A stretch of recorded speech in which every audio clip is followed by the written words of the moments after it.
Selamun aleyküm baba, merhaba dada. Ben Türkiye'den çok çalıştım. Sizi çok özledim. Sizi çok özledim. Sizi güle güle. Benim için para lazım. Kim abi? Mehmet kaka. Bu benim oğlum sizin ama hakkınız oluyor. Şunu... Dur kaka. Dur ya köp pul getirdim deyip dura. Değil ben lan. Var değil oğlum.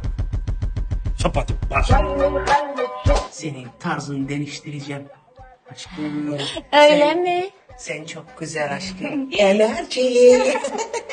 Sen Türkiye'de de böyle kızlarla fingirdeştin mi sen? Yo, çinkirdeştim. Öyle. Çok güzel, çok güzel. Sana yeni make-up yapacağım. Öyle mi?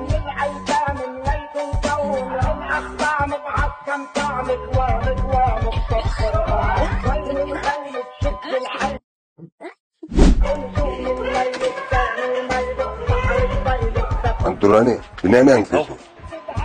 Hani göreyim hani?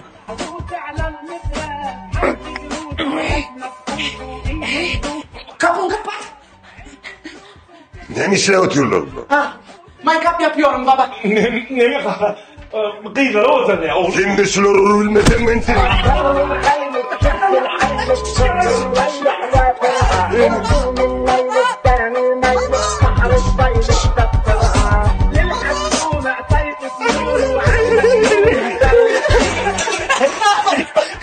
Al koy deden baban basınaydın. Minatem kakım. Ninem atam. İnni ben terbiyem olur. Senden.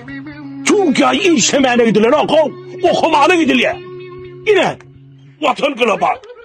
Yıra 20 yaşadığıma hutusi üniversite çakılı katı. Vidüsü novotoyma. Atstas transkript. Zagran paspıs tercümesi muğut ya. Ödüm dini depesi tölöğüne dekşiriyor. Otur. Sen o tak intimana oynamana çağıran oklar. Sen bilimli olmağın için olur eline var ne diyorlar. Okumana çağırıyorlar. Ödüm dünyanın meşhur üniversiteler. Yine Medipol, Bahçeşehir, Aydın, Bilgi üniversiteler diye. Gördün mü? Yine aşağının omurlarıma. 861, 67, 18, 12. Sağ olun atamcan. Sağ ol kakamcan. Sizin öğütlüğünüz olmasa ben ne ederdim? Ben vatan global ajan edip Türkiye devletindeki en iyi üniversitelerin birini okuyup gelirim. Ve sizin öneminizi öderim. Yine kaka. Sağ olun. Ey bak otur başkayım, bolcaya